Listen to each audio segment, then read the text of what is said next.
Welcome, everyone, to another awesome episode of the Average Ontario Anglers Fishing Podcast.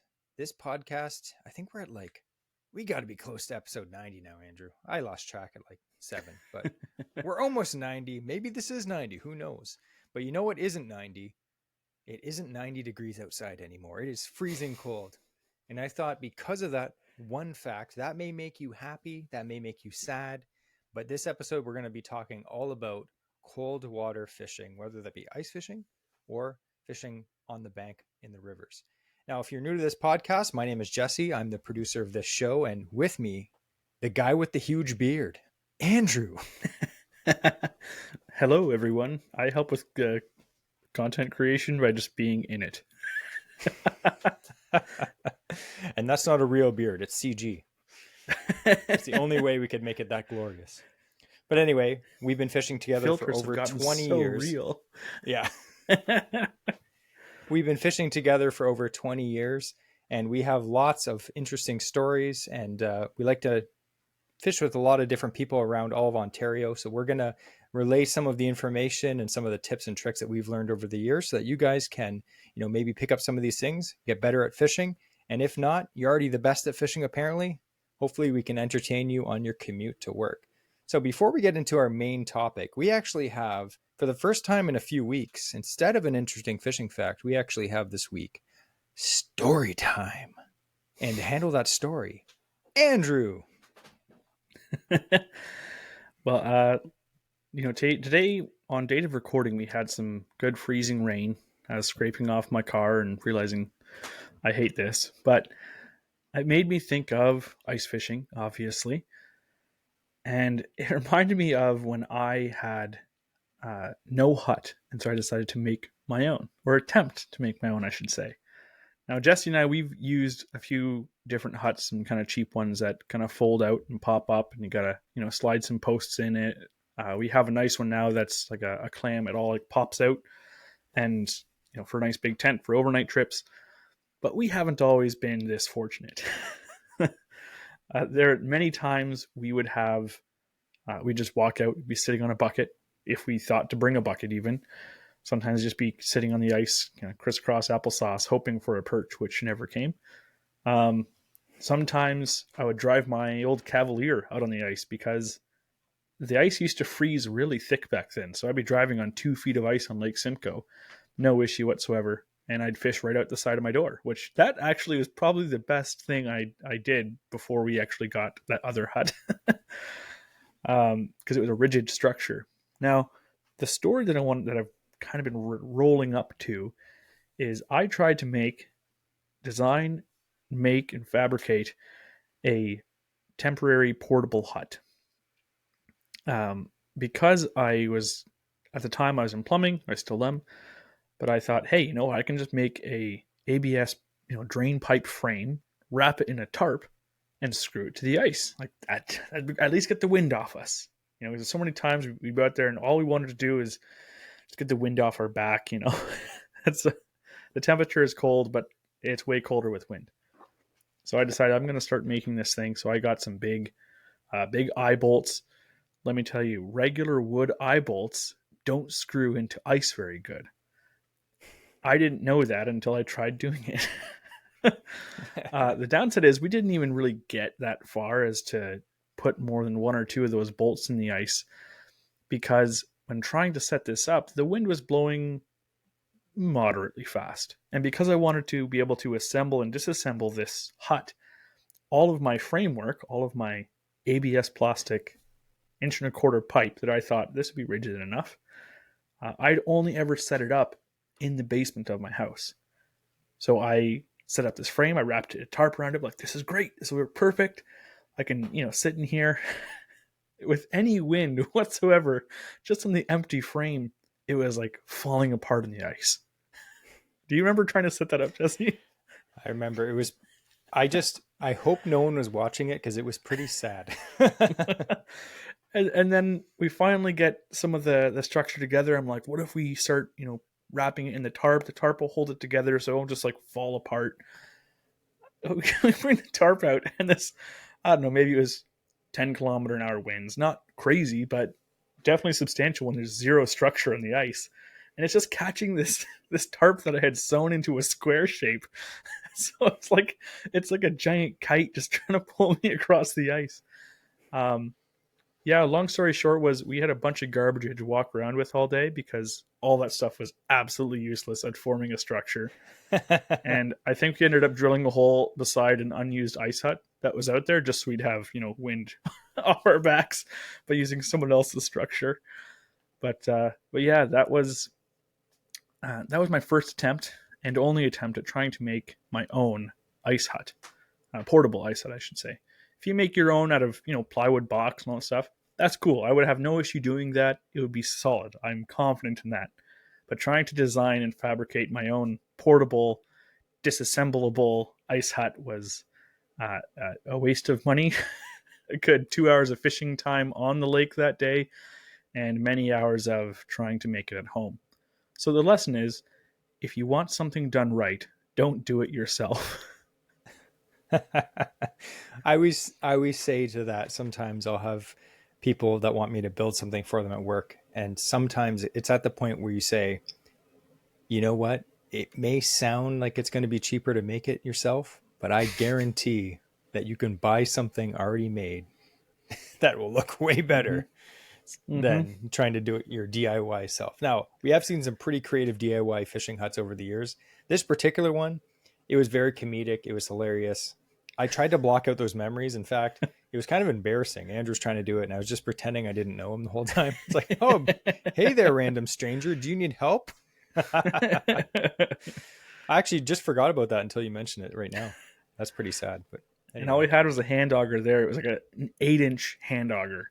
Yeah, and it took forever to drill holes. Like we'd maybe drill 4 a day and it'd be spent. Yeah. Good times. Not really. And that's a really good story time, really, for this episode, because this episode we're going to talk all about fishing in cold weather. May that be ice fishing, which is something that a lot of people already have started doing up north. A lot of people down here near us are excited for it. Or whether it be your steelhead fishing or your trout fishing or your pike fishing from shore in the winter months, which is something that a lot of people do this time of year. There's a lot of people that fish, spring till fall, and then they hang up the towel, so to say, and they do other things. That's fine. But if you're someone that's hardcore and you have to scratch that itch throughout the winter, the main thing is being comfortable. And there's a bunch of equipment and things that we're going to recommend that you have. You probably already have some of this, but if you're like us, you're just getting your cold weather fishing stuff together or your ice fishing stuff, and you might want to get a little checklist and make sure you have everything, because things get lost. And when you fish with Andrew, things get stolen. So you might want to check all your stuff so that you make sure you have everything so that you're comfortable, because the worst thing when you're ice fishing or when you're fishing in cold weather is getting cold. It's literally the worst thing. So I thought we could cover a few things that will help us be safe, first of all. Okay. Safety on cold water, also ice fishing. We're going to kind of talk about ice fishing because I was going through my stuff yesterday and today. I got a bunch of new shelves for my podcast studio here. So I'm taking a bunch of this stuff out. I'm putting it up on shelves. I was going through some of my ice fishing stuff. And one thing that fell out of my bag, and I'm glad that I found it, was my ice picks.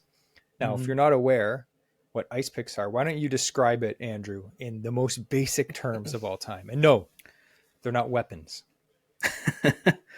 Not designed to be weapons, at least, but fair enough. They're not the kind of like ice. It's not an ice climbing axe if you're picturing that climbing a mountain. Ice picks are essentially 2 plastic handles so that you can actually, ergonomically grip them so they don't fall out of your hands or slip out, with a couple nail spikes sticking out the bottom. So it's just usually about an inch long or so, maybe a little bit less, just so you're going to stab into the ice and pull yourself forward. If you fall in, you can climb forward using those. Yeah.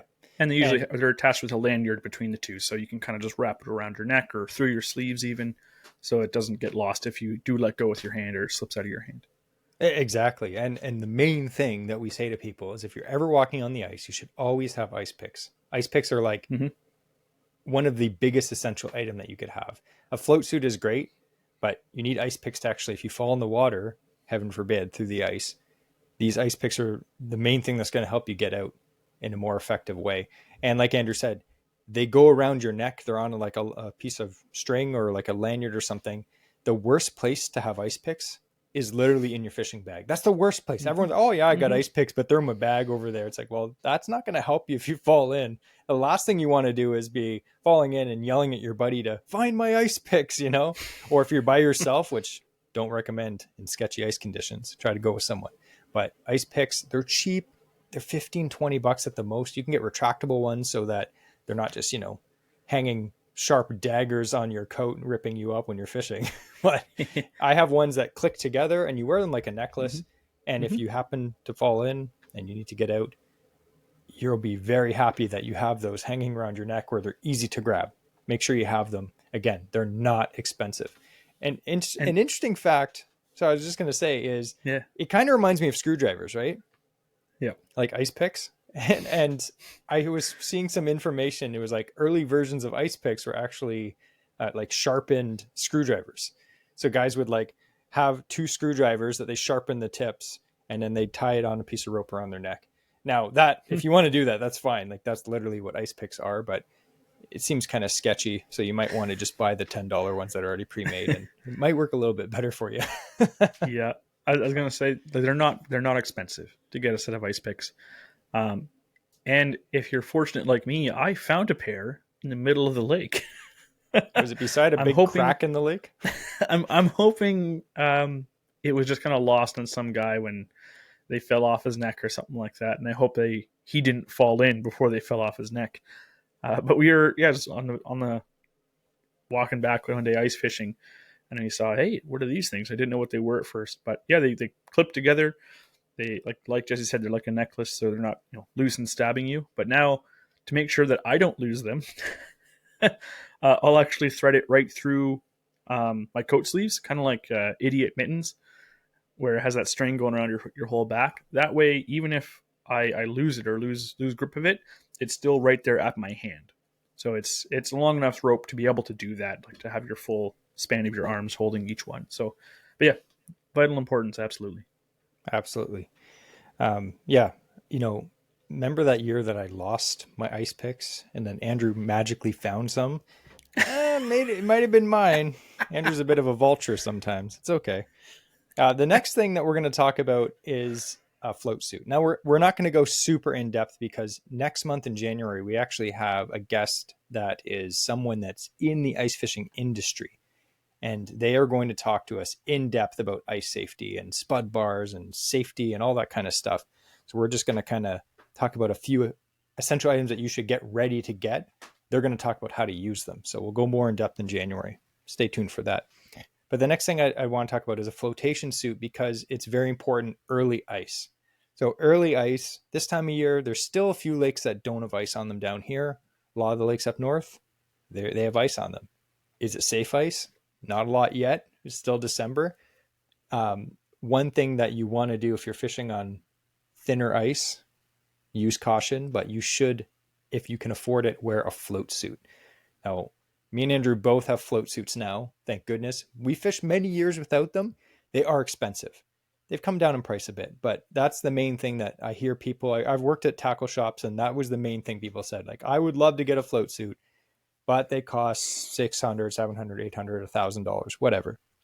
And then people always be like, well, you can't put that price on your life, pal. It's like, yeah, you can't. But at the same time, I don't have $800. So I'm going to, but why don't you kind of describe, Andrew? I know you just recently got one last year. Mm-hmm.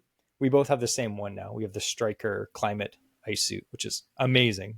Not affiliated with Striker, but they make good stuff. There's lots of brands that carry really good float suits though, but kind of describe what you like about a float suit and why you think it's so important. So the float suits are awesome because it's basically a snowmobile suit or like a snow suit. It has full bibs. The Striker ones that we have, they have like reinforced knee pads. So they're designed to be, you're not going to rip up your knees and stuff. But the importance of it is throughout the suit, both the bibs and also the jacket especially, there's like life jacket foam. The same stuff that's in, your old Mustang blue and orange life jackets from back in the day. It's life jacket foam that's sewn directly into the coat. So it's much more comfortable than trying to use a different flotation device because you're just wearing it like a coat. So the purpose of it, again, it's super warm. You stay warm in this thing all day, which is fantastic. But if you do happen to fall in, it's not a dry suit. It's not anything like that. You're still going to get wet. You're still going to be cold, but you're not going to sink, because if you wear normal winter gear like regular snow pants and a regular down coat and you fall through, you no longer weigh 240 pounds like me. If I fall in wearing that, I now weigh 340 pounds because it just soaks up water and you can't move it. And you trying to pull that weight out of the water is really tough. So with a float suit, at least you're going to stay buoyant. You're going to stay on top of the water so that you can just slide yourself out of the ice, hopefully. Yeah, so you can see why it's such an important item, especially early ice. We're not those guys, but there are guys and girls that go out there as soon as they can walk on the ice. I'm talking 2.5 inches of ice. Not recommended. If you're one of those people, good for you, but there is a big risk of falling in, because 3 inches of ice on the lake isn't going to be 3 inches everywhere. Things change fast. We're not going to get into like all the different stuff like spud bars, but a spud bar is something that's how you test the ice. You need that as well. That would be something that you definitely want in addition to, ice spikes in a float suit. But a float suit is a huge thing that you need to have. It's such for me, my wife made me get one. Like, I wanted one too, but she's like, "Oh, you're going ice fishing." She'd always get all stressed out that I was going to like fall in and die. So she bought me a float suit. Well, technically I bought it, but she said she bought it for me.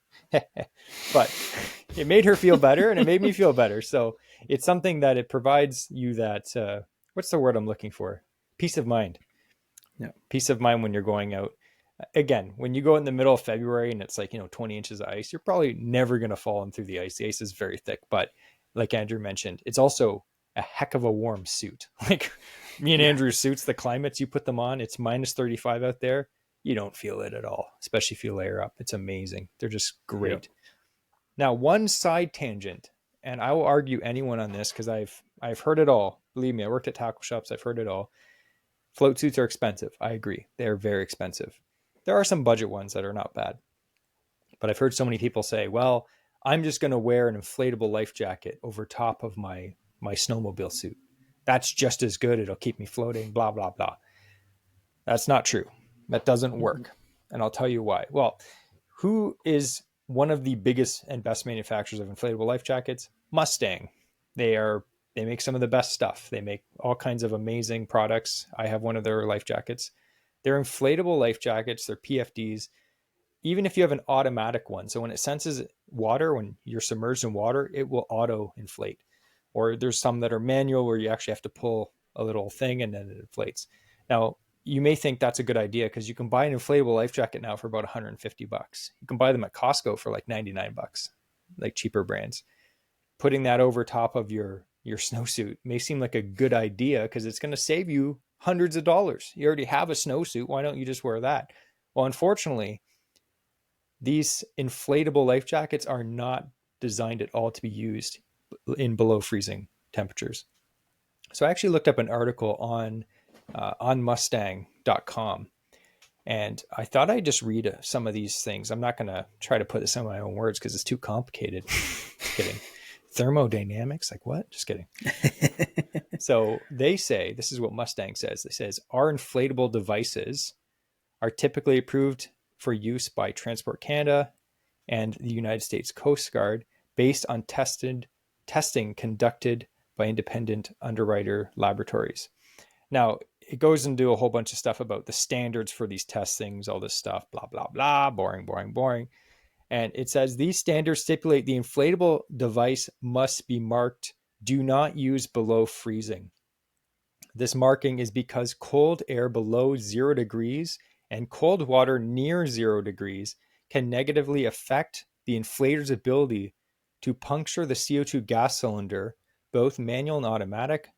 Thus, this device does not inflate.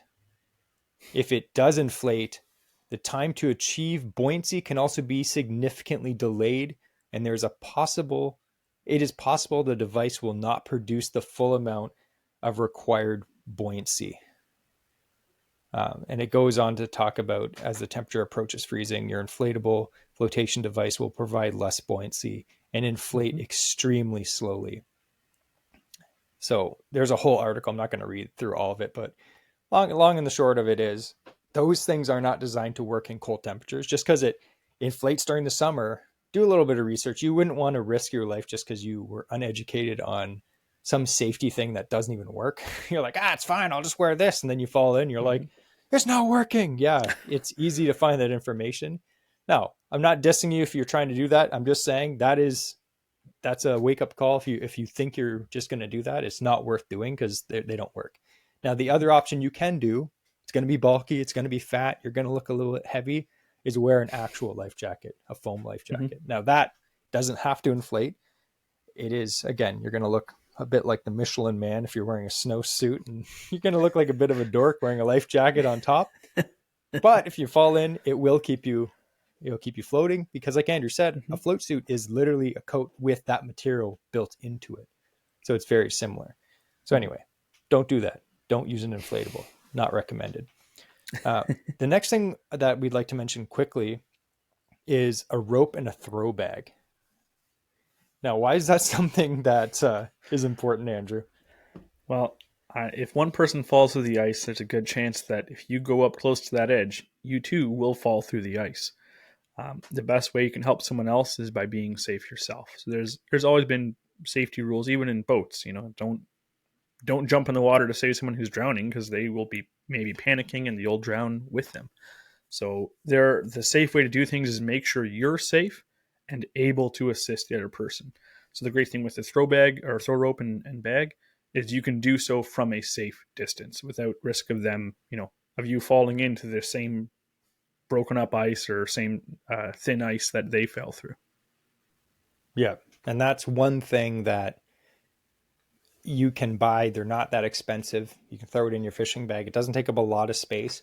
And if you ever need to use it, it's going to be worth its weight in gold. You don't want to be scrambling around thin ice looking for a rope. You don't have who brings rope when they're ice fishing? No. And they usually come on a carabiner you can clip right to your jacket. Anything like that. It's handy and accessible. So again, these safety things, you want them to be useful right away. You don't want them, like as you said, in storage in your bag. I got it in a hot storage behind me as I'm towing it.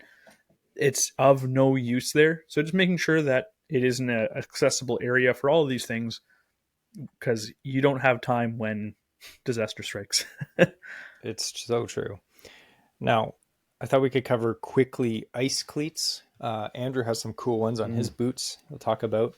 I've had some bad, cheap ones that I bought that were trash. So I'm sure if we've always gone to the fishing store and you see they have these plastic ones and they have these built-in little tiny, metal, claws on the bottom, just little pegs on the bottom, and they stretch over your boot. And it's okay, it's got a little tiny, picks on the bottom. And I used them for one day. And then I looked in the bottom and I was like, why is my boot slipping? And half of the metal pegs had actually popped out of it. I was like, what the heck? And they were they were cheap. They were $30 for a set. So I took them back and I was like, what the heck? Trash. So I didn't like those. Now, if you spend a little bit more money and get the metal ones, they have big metal ones with big claws on it. It's almost like standing on bear claws in the ice, and you will not slip.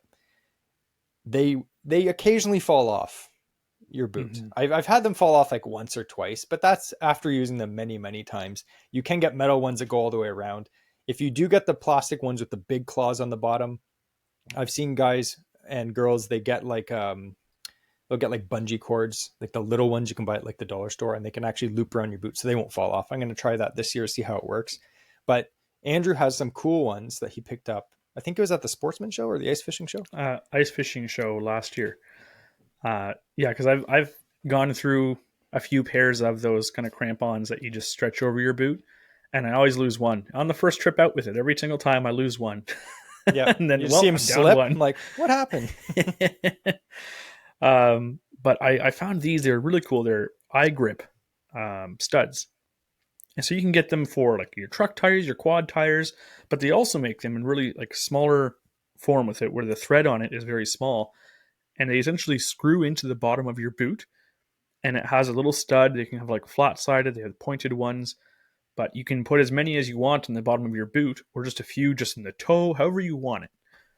But you just screw them into your boot, and it's not, you can get them at different lengths for how long the overall length is. So for me, I just got the short ones. I think they're a 1/4 inch, which does not penetrate anywhere close to the depth of the rubber sole of the boot. So it's not going to stab you in the foot, but I haven't lost a single one at the bottom of my boot yet. And in fact, I just got new boots this year, and I can unscrew them from my old boots and put them in these new ones. So they can last a long time. I've been extremely satisfied with them.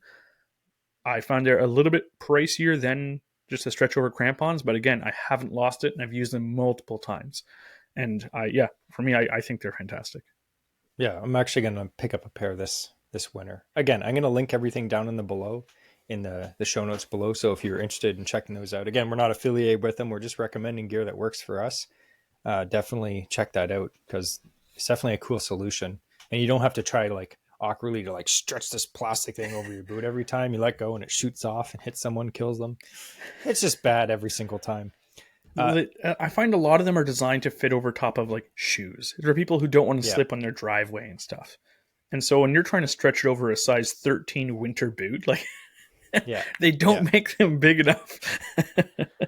It gets sketchy. So we're going to kind of wrap up the ice fishing part of it. Again, we're going to talk more about that next month. But one thing that kind of reminded me of Andrew's story is getting a proper hut.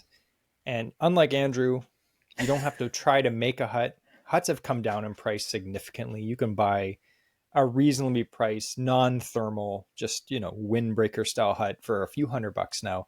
And if you spend a few extra bucks, you're looking at $400 or $500, you can buy a nice thermal hut, which is what we did.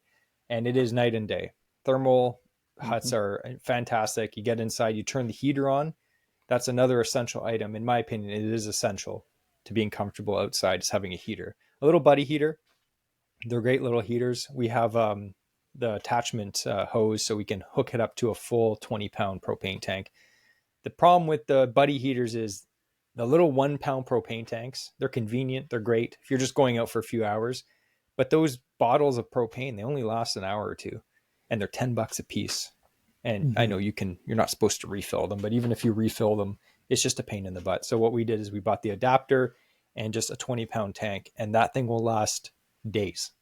Running it full time, it'll last days. It's amazing. You get in the hut and it's freezing outside, like it's minus 30, and you get in the hut, you turn on the heater and it's cold, and 10 minutes later it starts to warm up, and then eventually you have to turn it down, and you're opening the windows in the hut. You're like, whew, this is weird. And you're sitting in a nice chair, relaxing. You take your coat off. Like, it's nice. It's so nice. It's comfortable. And when I go fishing, I don't want to be uncomfortable.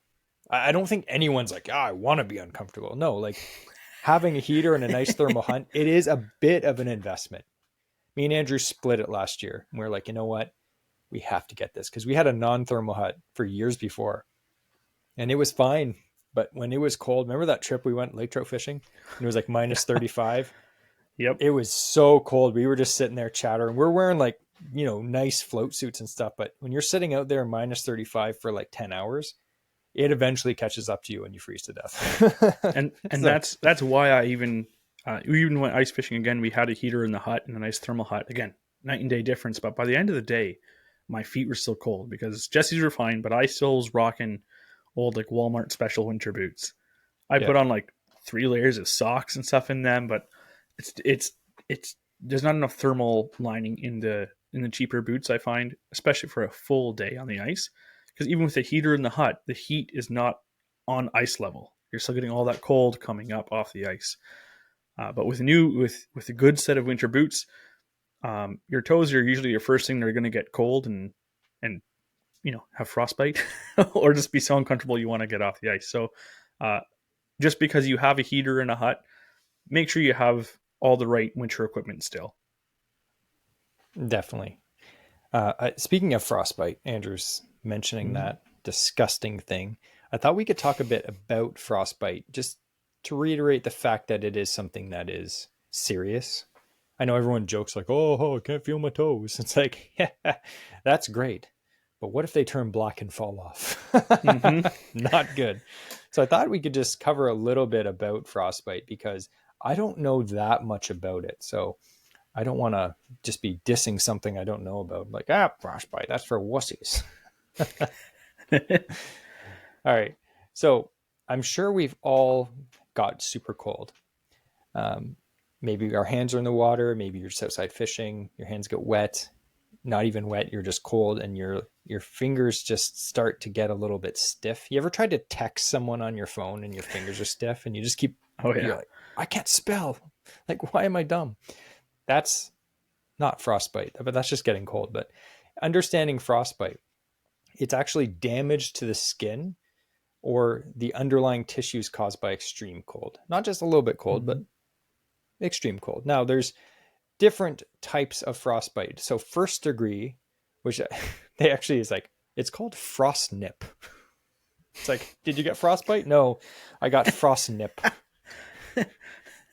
Put on a shirt. What's the third stage? Frost mauling? Like it's frost Actually, nip, frostbite, first degree frost. First degree is the only one with a nickname. That's weird. Anyway, Yeah, frost we have nip. some nicknames for the severe one. You can come up with one. First degree affects only the outer layers of the skin, turning it white and leaving it numb. So I'm sure we've all been there. I'm sure if you've gone ice fishing, you've been there 100%.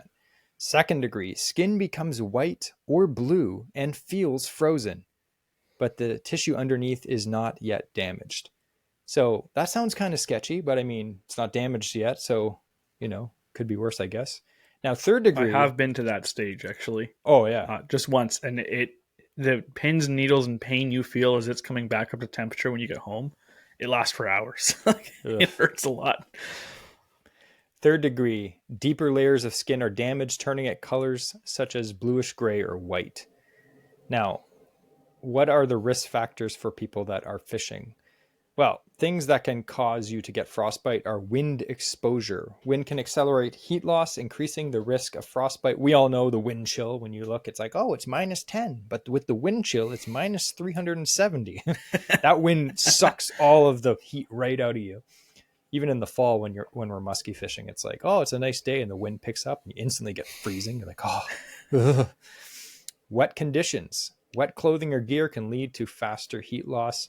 I'm sure we've all released a fish or got our sleeve wet.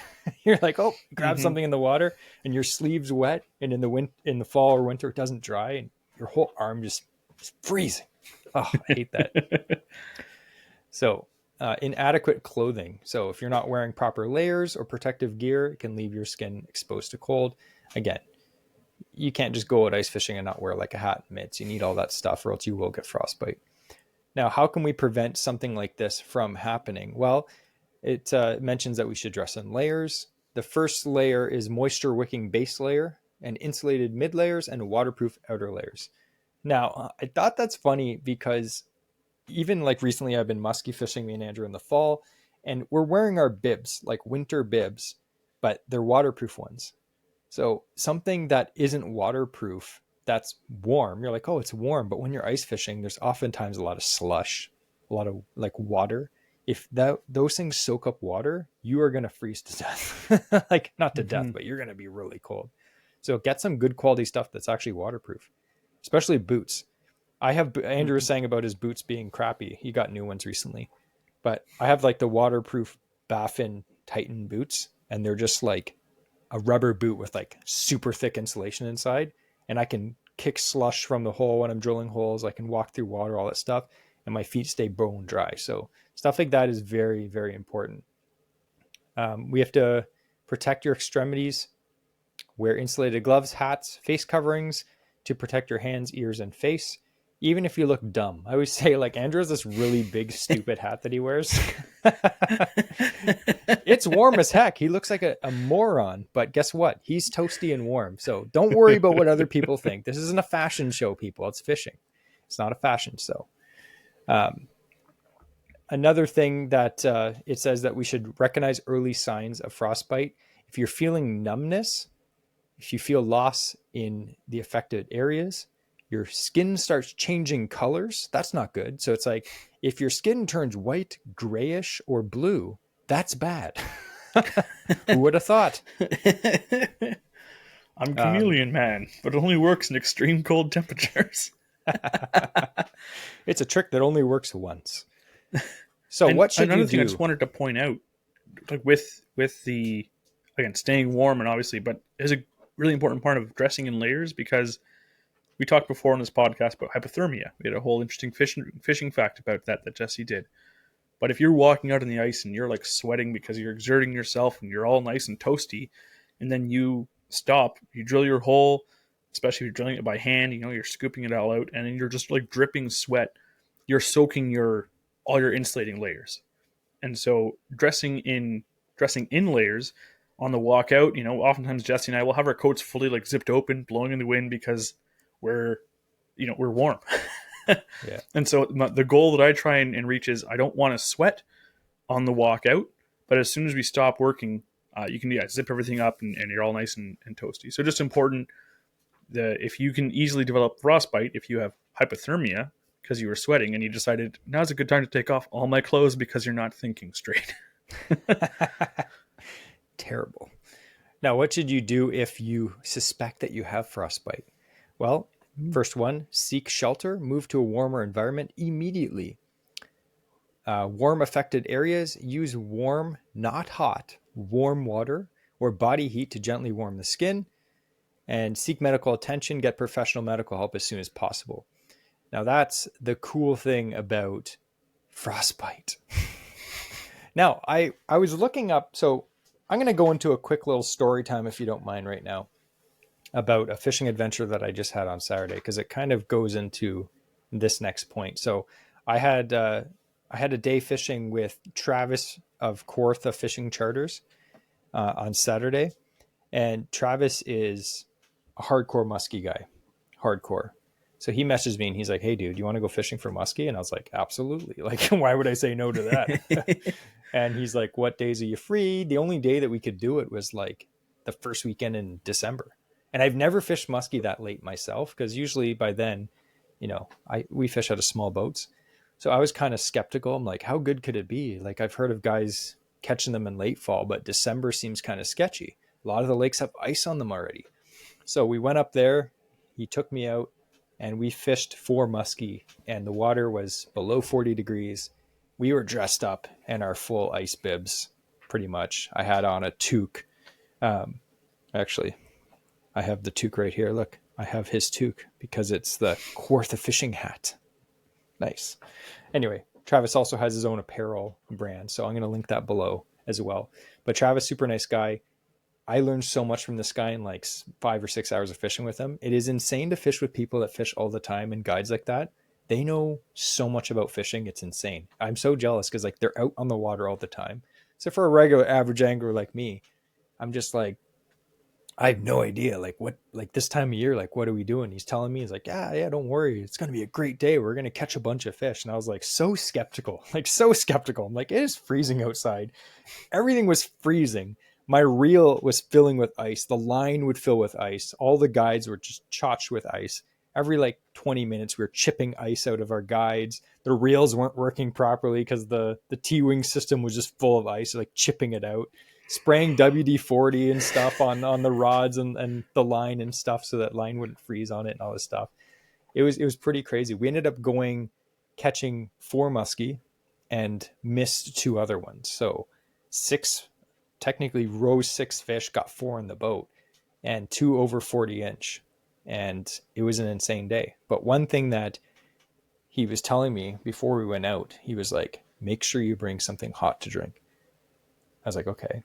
We always do. Me and Andrew, what do we always bring? Giant thermos full of coffee. Yes, you got to have it. So that made me think, does drinking hot drinks on cold days actually work? What do you think, Andrew? I know a little bit of the science behind it. It can. That's a good answer. So I think it's one of those things that everyone just thinks that it's going to make you warmer. So holding a warm cup of coffee or tea in your hand, it does provide comfort to your hands. So like say you're freezing outside your ice fishing and someone hands you a hot cup of coffee and you're holding it in your hands. obviously that is providing you some warmth through your hands. And when you drink something hot, it does give you a temporary boost of body temperature. Now, how much does that go up? Well, not that much, actually. So this is the science. Heat from the drink does raise your core temperature slightly for a short period, usually around 20 minutes. So if you have a cup of coffee or a cup of tea, you will feel a slight temperature increase for about 20 minutes. Now, the sensation of warmth, this is the kicker, like Andrew said, the sensation of warmth is often more psychological than physical. So that's interesting. So hot drinks, obviously they're like a staple. Everyone has them. They're like, oh, you got to drink it, blah, blah, blah. But generally speaking, adding just like our body is mostly made of water, right? Like everyone's like, oh, your body's like whatever, 70% of water. Adding like 1 cup of warm liquid into your body, it's not actually raising the temperature of your body that much, interestingly enough. So it only says that it actually only raises the temperature of your body 2.5% for 20 minutes. Now, is that a bad thing? No, because even if it is psychological and you have a cup of coffee in your hand and it makes you think that you're getting warmer, that's a good thing, right? It's kind of like, the placebo effect. Like, here, Andrew, I have this magic warming coffee for you. You should drink it. I do agree, though. It does make me feel warmer. I do like drinking coffee, hot drinks during the winter. And that day that I went out with Travis, we were drinking coffee. And if it only keeps you slightly warmer for 20 minutes at a time, the only problem is this. This is the worst thing. You have to drink coffee every 20 minutes then to stay warm. And that means that you're going to have to pee more, which means that you're going to have to go pee more, which means that you're going to get cold when you have to go pee in the cold. So it's a vicious cycle of being cold, going pee, having to warm up and drinking more coffee, and then having to go pee again. Well, that's why the ice fishing catheters are a thing, right? Ew. Am I the only one? It means it lets you retain that body heat that you like are losing. You just keep like a nice little stack on the side. So drinking hot coffee, it does definitely, hot coffee, hot tea, even hot water, as Travis said, even if you don't like that kind of stuff, just drink hot water, just get something into you. It does have some effect on how comfortable you're going to be. I just thought briefly I'd talk a little bit about some of the lures that I was using on Friday or Saturday last week for muskie. You think this time of year, Andrew, when you're fishing muskie, how are you fishing like your baits when the water temp is below 40? Not aggressively fast. Lots of, slow rolling or pull pause. Oh, yeah. So one thing that I'm terrible at, or I just don't like at all, is fishing slow. Like, I hate it. He kept looking at me. He's like, slower, slower. I was like, so we started off. I actually caught my first fish on a tube, which was great, black. And it wasn't a huge fish. We didn't even bump it. It was probably about 30 inches. Nice fish, though. And that was cool. And that was within like half an hour of us fishing, like when we started to get out. And I was like, holy smokes, like within half an hour caught a fish. Like, that's pretty good. This guy knows what he's doing. And then literally like within half an hour again, he caught one. And he was fishing. I think he was fishing a tube or something. I wasn't paying attention, but it was pretty cool because he had this fish on and it was a bigger fish. I think it was like 43 inch. And it was like going around the boat, and I had the net, but the net was frozen. All the mesh was like frozen together. And I was like trying to whip it open and like dipping it in the water. And finally I got it open and the fish came around the front of the boat and I just scooped it just in time. And the bait flew out of his mouth. Like it shook its head. And we were like, ah! So that was the second fish. That was pretty cool. And then it got to the point where I was just trying different baits. So another bait that's really popular this time of year is glide baits. This bait I'm holding up, this is the hellhound, the hell puppy. I've caught a few muskie on this. I've caught my PB on this as well. And I decided to chuck it on because it's a confidence bait now. I'm just like, okay, I'm going to try it, right? I was zigzagging that around, had a fish grab it. I set the hook. Somehow it got off. It's like, that sucks. 5 minutes later, I caught another fish in a different spot, but I caught another one on this bait. So I'm very happy with this bait. I know Andrew wants to get one. The hellhound. I have seen bait. Jesse catch many a muskie right in front of me I kid Yeah. you not, pretty much every time he catches a muskie on that, it's in the first 5 minutes of him putting it on. Oh yeah. Like, Yeah. and then he'll like catch one. He's like, all right, time for me to try other things. I'm like, Yeah. why aren't you using that bait more? I like trying new stuff. This bait has caught quite a few muskies for me this year. And again, we're not expert muskie guys, but learn how to use a glide bait. They catch fish. It has a slow gliding action back and forth. And as it pauses and slowly sinks, those fish, even in cold water, like the other day, they just come up and grab it. It wasn't, all the fish hit very softly. Like it was very soft. Like the first fish I hit, it just felt like a bass, like a tick of like when you're jig fishing. That's it. And I pulled into the fish. It was a fish. The glide bait fish, same thing. Twitch as it was sinking, just slightly felt like your line got mushy. I pulled back. It was a muskie. It was crazy. And then the third fish, which was the biggest fish of the day, it was 43 and a quarter, something like that. I beat Travis by 1/4 of an inch, just so everyone knows. Yeah, but I did have front boat advantage. But I did try this bait. Me and Andrew picked these up. This is the Water Wolf Lures Shadzilla X. Now, to describe this bait, if you're listening, it is an 11-inch long, soft plastic jerk bait. Pretty much. It's super weird. I've never seen anything like it. It doesn't have any action. If you just cast it out and reel it in, it does nothing. It's like a big fluke, like in the bass world, like fishing a fluke. Imagine an 11-inch big long split tail fluke. Yeah, and it's hollow inside. It's got 2 hooks. And I was talking to Mike from Waterwolf, and I said to him, like, this lure really intrigues me, but I don't know if I should get one. He's like, yeah, they're good. You need to know how to fish them properly. So when I was fishing with Mike, he showed me. He's like, yeah, it's just short pulls, and it sinks very slowly, which this time of year in late fall, that's what you want. You want something that's has a very slow fall. When you pull it, instead of giving it a really hard jerk, you just give it like a short, steady, non-crazy jerk, and it kind of just twitches erratically and then sinks and then twitches. And I was fishing it really slow, and I was like, yeah, it looks really good in the water. But for some reason, I was just like, you know what? I'm not feeling it. Like, I don't know. I think I should put the glide bait back on. And Travis, he was like, no, man, try it for 5 more minutes. You got to show Mike that it catches fish. And literally the next cast, I was twitching it back to the boat, and this is a bright color. This is Tennessee shad. So it's like very bright, like white with orange on it.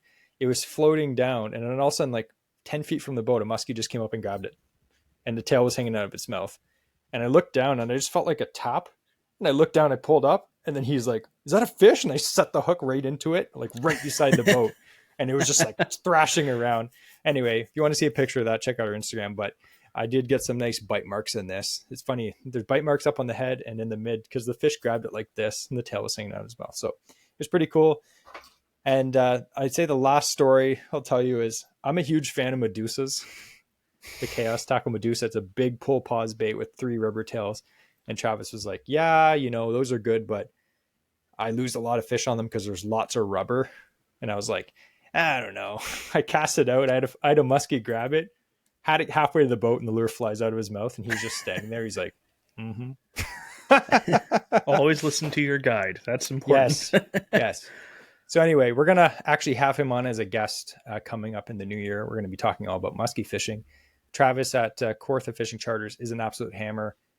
To go out in December and have a 5-fish day or a 4-fish day, absolutely insane. If we had caught every fish that we had hooked, we would have had 6 fish in the boat, which is crazy for December. But anyway, we were wearing gloves, we were wearing hats, full bibs, we had hot drinks. We were ready for the cold weather. You need that kind of stuff. Andrew wasn't there either because he had other things to do. That's fine. Yeah, important things. Family comes first. Muskie comes first for me. Just kidding. My wife's like, what? So I thought we could just talk briefly about some of the ice fishing stuff that you need to get ready, because ice fishing season for a lot of people, it's already here. But for many of us, we're waiting. We're probably, looking through fishing magazines or watching, YouTube videos of like the best lures to get. I've had a few people message us on Instagram already about like, what lures should we get for ice fishing? I thought we could talk between me and Andrew what some of our favorite things to bring ice fishing are, just for general purpose. So bait and lures. Now, let's talk about like general purpose, if that even makes sense. But like for any species, what are some of your top baits in whatever sizes that you're going to always pack when you're going ice fishing, Andrew? Top baits, a jigging spoon of some sort. Yeah. It's like the Williams jigging spoon, or even like the Williams whitefish, or even the Williams wobbler, anything like that. Um, I also just an assortment of soft plastic, depending what I'm going for. Again, I might be using microplastics and like really finesse jig heads, or I might be using larger jigs and soft plastics like tube jigs, something for lake trout. But it's always that's pretty much all I fish most of the time is some jigging spoons and some soft plastic on the jig head. Those are like kind of mainstays. I know I always keep some, but I'll let you kind of talk more about them because I know you do well. But like vertical jigging minnows and stuff like that, those are classic as well. But I know Jesse always outfishes me with them. I don't know why they don't work well for me, but I guess I just have the wrong cadence with my movement. But I do you much don't better use with them. jigs. Yeah, probably. Yeah. So what Andrew's speaking about is like the jigging wraps, like the Rapala Mhm. jigging wraps. Every other brand has some kind of jigging wrap style bait. The jigging wrap though is the OG. It's the original. Uh, they are fantastic lures. And the same thing happened to me. You always read fishing magazines. Back when we grew up, there wasn't YouTube. So we'd read fishing magazines or fishing books, and it would be like ice fishing, jigging wrap. And I bought a few of them, and I just did not catch anything on them. And everyone would be like, man, you got to get a jigging wrap. They're amazing. So I just forced Those things myself were to use always one. they're always the first lure mentioned, or like on the Yeah. front cover of Ontario Out of Doors, like I'm holding the perch with them, or a pike, like walleye. Everything was on, like it was the biggest thing, and they never produced for me. I kept Yeah. buying them because I kept seeing them, but I never caught. No, they're absolutely fantastic lures. You just have to get the cadence down to fish them properly. And they come in so many different sizes. Like one of my favorite perch baits is actually a very small, like one of the smallest sizes of the jigging wrap in the goby color, because it looks just like a little juvenile goby just hopping along the bottom. And I don't fish it like swinging high around. I kind of just hop it on the bottom, like bang it on the bottom to cause a little bit of some dust. But you can get them all the way up to fair size ones that you can use for pike and lake trout fishing. So there's a lot of ways to fish them. You can put a minnow head on the treble, that will help you too. But like Andrew said, like I honestly think that if you just gave me a jigging spoon and a tungsten head with a little plastic on it for perch, like perch Mm-hmm. panfish, the little jig with the little plastic on it, and then a jigging spoon in different sizes, I'd be happy for ice fishing. That'd be good. I could literally fish a jigging spoon all day. They're so effective. Like we've caught everything from perch to Andrew's caught lake trout, big pike. Like I'll be fishing little perch spoons and catch a giant pike. It's insane. And when I fish for Yeah. pike, nothing. Absolutely nothing. When I fish for perch, pike every single time. Yeah. So make sure that you have, I'll tell you what, I'm going to put a little list of fishing lures that we recommend down in the show notes below. So you can check those out. A bunch of different jigging spoons. Again, they're all similar. I feel like when I worked at the tackle shop, every brand has like almost the same thing. There's very few brands that have something crazily unique. So just Mm-hmm. pick the brand that you like, that you can afford.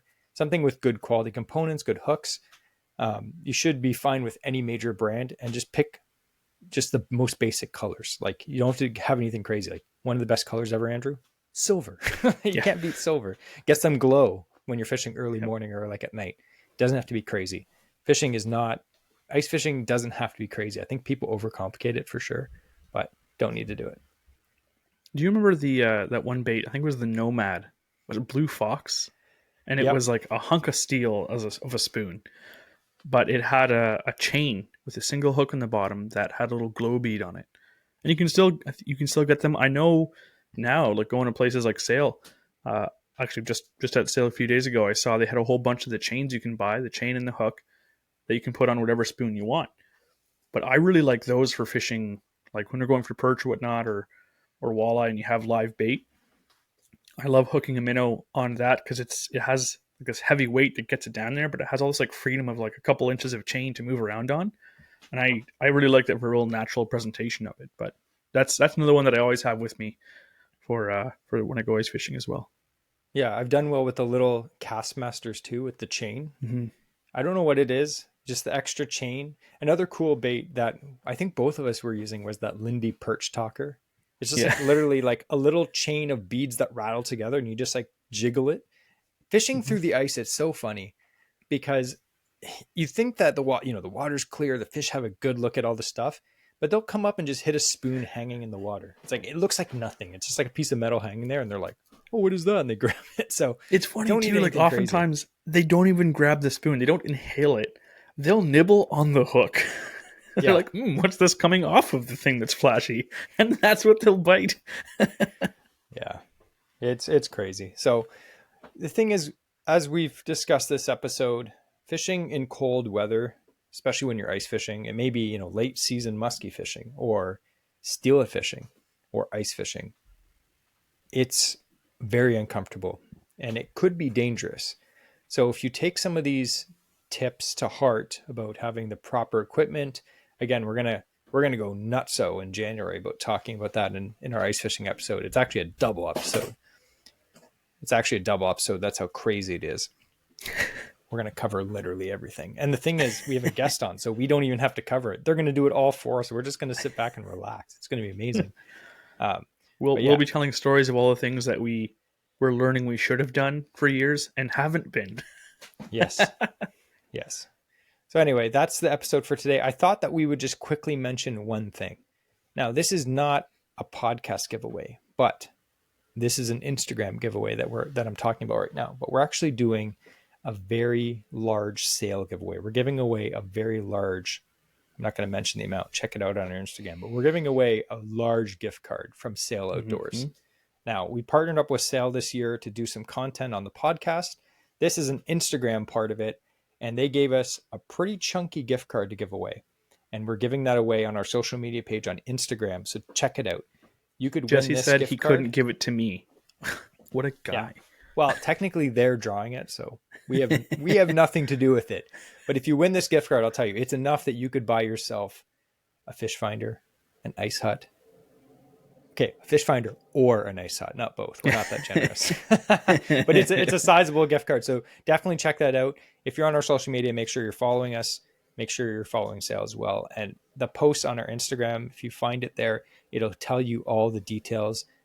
This giveaway is just for Canadian residents. If you're listening from another place, unfortunately, sorry, we're dealing with a Canadian company right here, but we'll try to get another giveaway going in the future for everyone else. But that's a cool giveaway. One more thing I would like to mention.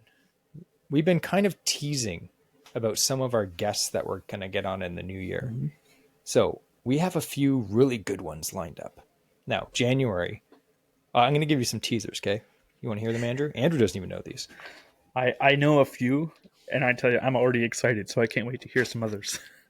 Yes. So as I mentioned, this isn't in any order because the year is already all wacko. But we're actually going to get on Travis from Kawartha Fishing Charters. He is a musky hammer. We're going to get him on maybe late May, early June, something like that, so you can get ready for musky season. We're also going to have Jen and Scott on from Fin Addiction Musky Service. They're also guides that fish out in the East End. We're going to get them on for a musky episode as well in June. They are on the water a lot. I think they caught 90 musky this year, something like that. Yeah. A lot of musky. It's insane. So they're gonna do that as well. We also have another episode in the spring with our very popular Arthur from Angling Art, which is going to be a double steelhead episode. We did that with Angling Art this spring that just passed. That was a very popular episode and people wanted him back. So we got him back. We had to bribe him a bit, but he's back. We also have next month, we have an episode with an ice hut operator. It's going to be pretty cool. These are people that fish through the ice a lot, and they have lots of tips. They're going to cover a lot of safety stuff. We scratched the surface about a bit of it today. They're going to go in depth. They're also going to go into the seasonal patterns of different species of fish that they fish for on their lake. And we have some pretty sick giveaways from them as well. So that's going to be pretty cool. Now, we do have most of the guests lined up, but if you have someone that you'd like to hear from and they are a guide or in the fishing industry, please email us at averageontarioanglers averageontarioanglers@gmail.com. I was like, .com? No, that's not an email address. Just send us an email. I'll put it in the show notes. But send us an email and we'll see what we can do. And don't be like, hey, I want you guys to get Bob Azumi on. Like, come on. It's not going to happen. Maybe. Who knows? But if you have any if you have his number personally, you give him our contact information. If he wants to, have him hit us up. If you are Bob Azumi, you can come on. But anyway, if you have any good suggestions, let us know. Again, we can't take everyone on for, there's only so many podcasts a year, and we have to have certain people do different episodes pertaining to what species we have openings for. But if you have some good suggestions, we're always open to hear. And don't literally say you want Andrew to be a guest on his own podcast, because that would be terrible. I'm going to interview myself. It's what everyone's been waiting for. That's going to be a special segment next year. Andrew interviews himself for an interesting fishing fact. Anyway, this was a fun episode. We are really looking forward to the new year. Again, our podcast is going to change completely. I think you guys are going to be very happy. We're actually going to talk about a lot of the changes that's going to happen in our next episode. We're actually going to do a whole rundown on what we're going to do in the new year. It's going to be fantastic. But before we end this episode, we have, as tradition states, the quote of the week. And to handle that, we have the man with the Musky Maniac's hat that has been sweated through, Andrew. I would have to say the quote of the week is, when you catch a 50-inch muskie, you have to let your buddy have another, fishing trip of his own to make himself feel a bit better. That has nothing to do with being cold. Just kidding. That was cold. That was cold.